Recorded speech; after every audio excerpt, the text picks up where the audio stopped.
ಇನ್ನು ವಿಧಾನ ಪರಿಷತ್ ಚುನಾವಣೆಗೆ ಅಭ್ಯರ್ಥಿಗಳ ಆಯ್ಕೆ ವಿಚಾರಕ್ಕೆ ಸಂಬಂಧಪಟ್ಟಂತೆ ಸುರ್ಜೇವಾಲಾರನ್ನ ಭೇಟಿಯಾಗಿದ್ದಾರೆ ಸಿಎಂ ಸಿದ್ದರಾಮಯ್ಯ ಹಾಗೆ ಡಿ ಕೆ ಶಿವಕುಮಾರ್ ಅವರು. ಅಭ್ಯರ್ಥಿಗಳ ಆಯ್ಕೆ ಬಗ್ಗೆ ದೆಹಲಿಯಲ್ಲಿ ಸಿಎಂ ಡಿಸಿಎಂ ಚರ್ಚೆಯನ್ನು ನಡೆಸಿದ್ದಾರೆ.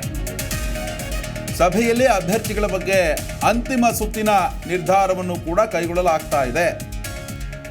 ಸುರ್ಜೇವಾಲಾ ನಿವಾಸದಲ್ಲಿ ಭೇಟಿಯಾಗಿ ಮಾತುಕತೆಯನ್ನು ಕೂಡ ನಡೆಸಲಾಗಿದೆ.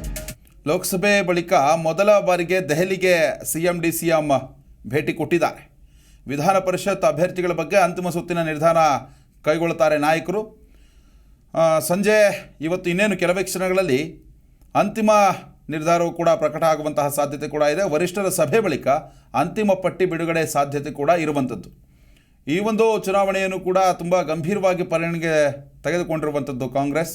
ಶತಾಯಗತಾಯ ಎಷ್ಟು ಸ್ಥಾನಗಳಿದೆ ಅವೆಲ್ಲವನ್ನು ಕೂಡ ಗೆಲ್ಲಬೇಕು ಅಂತ ನಿರ್ಧಾರ ಮಾಡಲಾಗಿರುವಂಥದ್ದು. ಹೀಗಾಗಿ ಸಾಲು ಸಾಲು ಸಭೆಗಳನ್ನು ಕೂಡ ನಡೆಸಲಾಗಿದೆ. ಸುರ್ಜೇವಾಲಾ ಅವ್ರನ್ನ ಭೇಟಿಯಾಗಿ ಈಗ ಫೈನಲ್ ಲಿಸ್ಟನ್ನು ರೆಡಿ ಮಾಡೋದಕ್ಕೆ ಸಿದ್ದರಾಮಯ್ಯನವರು ಮತ್ತು ಡಿ ಕೆ ಶಿವಕುಮಾರ್ ಅವರು ದೆಹಲಿಗೆ ತೆರಳಿರುವಂಥದ್ದು.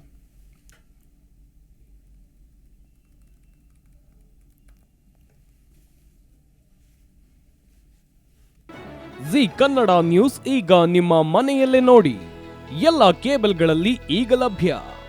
ಸನ್ Direct 292, Jio TV 1334, U digital 162, city cable 51, GTPL 17, Abhishek cables 821, rock line telecommunication 51, Shri Basaveshwara number 60, Vinayaka digital number 53, in digital number 896ರಲ್ಲಿ. ನಿಮ್ಮಿಸ್ತದ ಜಿ ಕನ್ನಡ ನ್ಯೂಸ್ ನೋಡಿ ಆನಂದಿಸಿ.